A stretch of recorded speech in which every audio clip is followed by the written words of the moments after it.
So in the exam, they can also ask you to name accidentals that are used in music. The accidentals we have music, we have a flat, a sharp, and a natural, just like that, okay? Hello guys! How are you? And I hope this lesson finds you all well. And welcome to today's lesson. We are writing their music theory, but actually we are going to look at the music symbols mostly. Yeah, we have several symbols in music. And what I have here, the first slide, I have what we call the musical staffs, or in plural we say stave. You remember grand stave, where we join treble and bass clef staff? Yeah, apart from that, we also have other stave, which is alto clef staff for alto voices, then tenor clef staff for tenor voices. This one is for soprano, this one is for bass, okay? So when we look at this one, all the voices represented, we have the first one indicated by this symbol here. We say this one is treble staff. Then this one with a question mark, like we say this one is a bass staff. Okay, these ones are the common to your level now. You need to familiarize with it too. But this one is additional just for musical concept and just to look like a pro. So to know that, we have other two which are new. They have alto clef.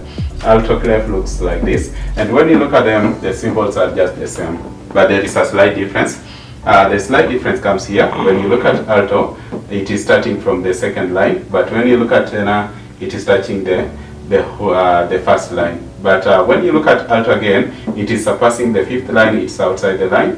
But when you look at the tenor, it is just exactly touching in the fifth line. So that is the difference. This one fits the staff inside and touches all the lines, but this one starts from the second line and extends outside the fifth line. So we have the four musical staff. We have treble clef staff for higher voices, then lower voices we have bass clef staff, then tenor for alto clef for alto voices, then tenor voices which we have also tenor clef staff. Then the next slide here, we have accidentals. Remember when we talked about accidentals, we have a flat, a sharp, and a natural. Of course, we say flat lowers the note by a half the value of the note, So this one lowers the note. Then when we look at a sharp raises the note, but by also a half the value of the note. But this one now, the work is to eliminate these two, the natural, to return the note into normal. So if the note is flattened and you insert a natural, the note will go back to the normal, to reverse it to normal beats. Then if a note is having a sharp and you insert a natural, it returns also the sharpened note into normal, like that. So I said we have, these ones are known as accidentals. So in the exam, they can also ask you to name accidentals that are used in music. The accidentals we have music, we have a flat, a sharp, and a natural, just like that, okay? After that, we come also to other musical signs here that and the common one. I saw also a question talking about to name any musical signs that are used. And the first one, we have the 5 lines. 1, 2, 3, 4, 5. These 5 lines are known as staff, okay?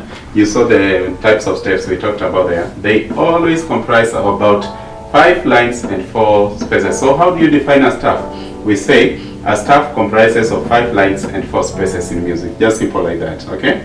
Then this side here, after the double end line, we have double end line, this one and this one. We then 2 dots. When we have this sign here, we mean this one is a repeat sign. A repeat sign means when you reach here, you go back to the beginning or where it will direct you to, then you sing the part that is there. Then now we have this one, a C with a head. A C with a head is known as a common time or alabrief. So we have a staff, a repeat, and a common time, which is also known as alabrief. Then the last slide here, I have several notes which are worth it, and these ones are common that you have been using in musical. And to understand music, you need also to know all these notes. Also to compose the rhythm and the melody, you need to know all these symbols here, which are very basic. And for those who live in Kenya, we always say in Kiswahili, asiyejua ngeli hajui Kiswahili. So in music, we also say that if you don't know these notes here and their value, you don't know music, because these ones are the backbone of music. And the first or the highest note we have here, This one is called a whole note. A whole note is known as a semi-brief, which is not written there, but you know that. Semi-brief is the highest note, and it is equivalent also to how many beats? It is equivalent to 4 beats. So whole note, semi-brief, 4 beats. Then a half a note, it is called a minim, and a minim has a head and a stem. This one is known as a stem, but the head is not shaded. So this one is equal to 2 beats, and it's a half the note, a half the value of the semi-brief. Then a quarter note is known as crotchet. This one is crotchet, and it also looks like a minim, but now the head is shaded. It has a stem as well.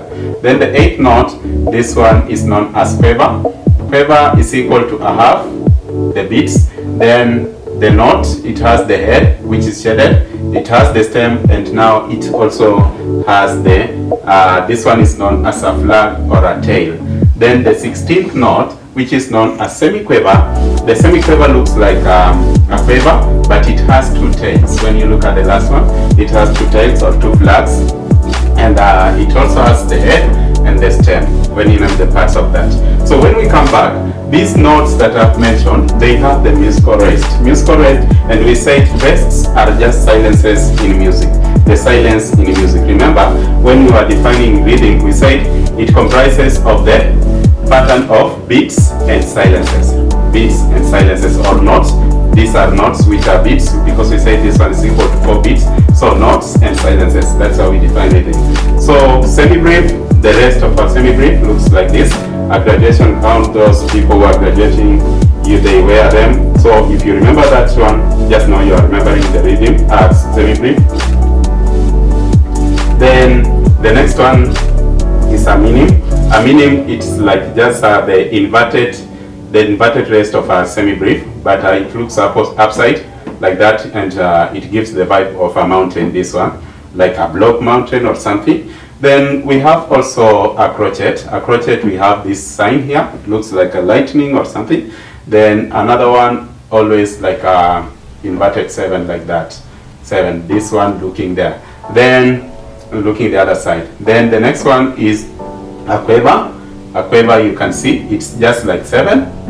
Then with a head. 7 with a head, that's the 8th rest for the quiver. Then for the semi-quiver, just 2, 7, then you add another tail, just like 2 flags there, and to have the rest look like that. So all these that I have discussed, including this one and this one, all these one are the musical symbol. Musical symbol number 1, we said we have a treble staff, a bass clef staff, alto clef staff, tenor staff. This is how they look like. Then we come to the next one. We talked about accidentals. We said this is a flat, lowers the note by half the value. This is a sharp, raises the note by half the value. Then this is a natural, which also returns the note to normal if they are affected by these 2. Then I came to these also symbols. We say this is a staff, comprises of 5 lines and 4 spaces. Then a repeat, which tells you to go back to the beginning. And we have a common time, which is also known as ala-brief. And the last one, we have semi-brief with the rest of the semi-brief, minim, the rest of a minim, crotchet, the rest of a crotchet, quiver, the rest of the quiver. Then final, we have semi-quiver and the rest of the quiver. Thank you for your time and watching this musical lesson up to this point. I have been your teacher, Sam Martins. Make sure you subscribe, you share this channel with your friends so that we can also benefit in music together. Thank you for being there.